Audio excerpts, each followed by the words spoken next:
5 erros das pessoas que não sabem estudar idiomas? Então fica aqui que eu vou te explicar exatamente isso nesse vídeo. Hi Jedi, how are you doing? Aqui é a Annie do canal Annie the Teacher e hoje a gente vai falar sobre atitudes que com certeza não vão te levar à fluência. Você pode estar cometendo um desses erros hoje. Atitude anti-fluência número 1. Achar que precisa entender antes de falar. Um monte de guru fajuto do inglês vai chegar assim pra você. Quando nós somos crianças, nós não falamos por 3 anos, por isso você não pode querer falar inglês sem conseguir entender tudo 100% em inglês. Então vamos escutar esse áudio durante 5 horas até que você entenda tudo. Chega!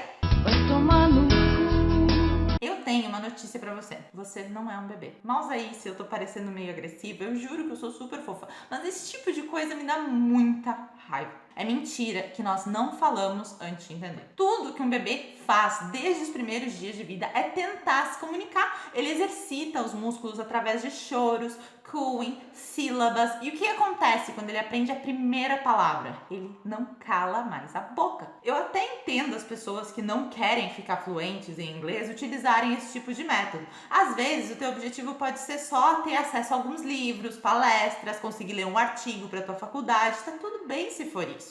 Mas, se você quer se comunicar em inglês, se você quer ser fluente, você precisa colocar o inglês para jogo. Precisa falar, mesmo que seja sozinho, mesmo sem certeza de que tá certo. Conforme você começa a falar sem se preocupar com a perfeição, as coisas começam a fluir. E a gente vai notar que falta alguma coisa no vocabulário. A gente percebe quais partes a gente precisa melhorar. Então, comece a falar. Fala o que você sabe em inglês, se faltou algo, mistura com português e continua praticando. O que nos leva à fluência é isso. Atitude anti-fluência número 2. Achar que só dá pra praticar se tiver alguém pra conversar. Você não precisa de nenhum gringo, nem amigo, nem professor pra conversar com você em inglês. Annie, mas ajuda, né? Sim, é claro que ajuda. Mas do que adianta você só falar em inglês quando a pessoa estiver disposta a falar com você?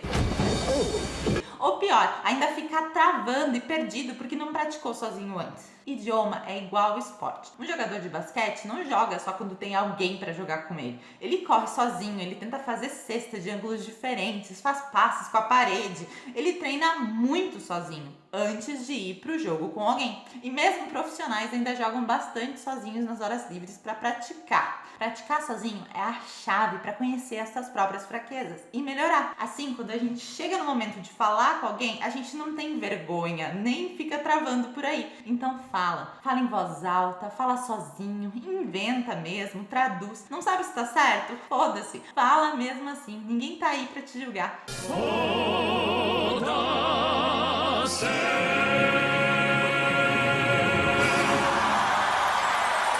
Esqueceu uma palavra? Fala ela em português e volta pro inglês depois. Você precisa entender que tá tudo bem errar, que tá tudo bem não saber. E o que você não sabe hoje, você vai aprender depois. O que você não pode deixar acontecer é esquecer o que você já sabe por falta de ficar praticando. Eu hoje já esqueci muito do meu português por falta de uso e é a minha língua materna. Então imagina só um idioma que você tá começando a aprender. Se tu não usar, tu vai esquecer e vai ficar frustrado dizendo que não consegue memorizar nada. Não consegue aprender, mas na verdade é você que não está praticando. Confessa aqui nos comentários. Quanto tempo por dia você passa falando inglês em voz alta? Pensamento é a mesma coisa que nada. Atitude anti-fluência número 3. Não consumir conteúdos em inglês. Essa não tem desculpa. Hoje em dia é impossível dizer que não encontra conteúdo em inglês para estudar. Quando eu comecei, o meu pai catava todas as locadoras da cidade para trazer desenhos legendados para que eu pudesse assistir, porque eu ficava chorando quando eu tinha que ficar ouvindo as músicas em português. Can you help me?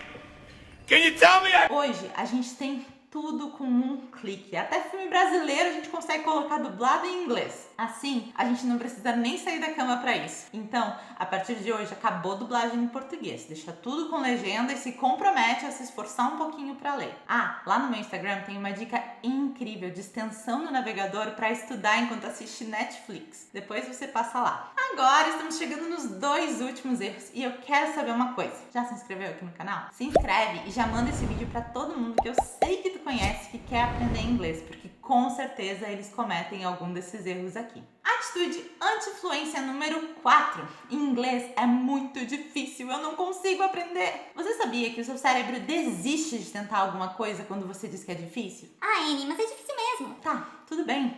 tu realmente pode achar difícil. Mas quando mais a gente repete essa palavra, mais difícil fica. Reclamar não resolve teu problema e também não torna as coisas mais fáceis. Apesar de anos de evolução, o nosso cérebro ainda tem só um objetivo. E é te manter vivo. Qualquer coisa que não seja respirar, comer e dormir, ele não quer fazer. Por isso que a gente precisa dar um gás nele, dar uma recompensa pra ele. Ou você realmente ia levantar da cama aí no inverno pra trabalhar se não tivesse um dinheirinho te esperando lá no fim do mês? Nem fodendo! Tudo bem, pode ser difícil, mas ao invés de ficar dizendo quanto é difícil e fazendo o teu cérebro não querer estudar, você pode contornar isso usando métodos melhores, atividades um pouco mais prazerosas para recompensar o teu cérebro enquanto estuda. É muito melhor estudar ouvindo uma música que tu gosta do que fazer 2 horas de exercício em um livro.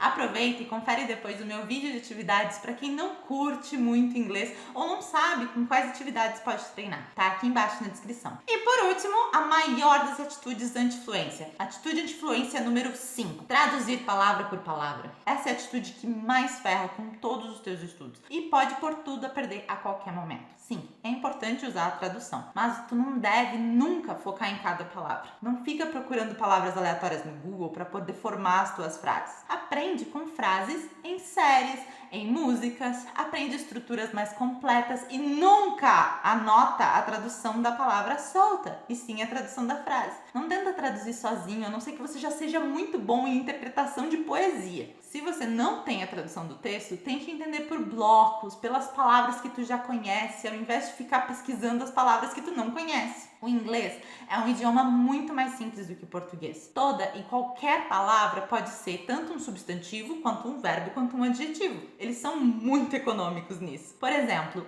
water, que pode ser água, I drink water. Também pode ser regar ou aguar, I water my plants. Ou pode ser um adjetivo de água ou feito de água ou algo que contém água, a water fountain. Então, se a gente aprende só a palavra água e depois vê ali uma frase onde ela não faz muito sentido, a gente pode se confundir e até ficar frustrado por não entender. Poxa, eu conheço essa palavra. Mas se você sabe que o contexto pode mudar a qualquer momento, ao invés de ficar frustrado, você vai acabar aprendendo algo novo. Espero que esse vídeo tenha te ajudado. Comenta aqui qual desses erros você estava cometendo e não vai cometer nunca mais. Thank you so much for watching. See you on the next video and may the force be with you.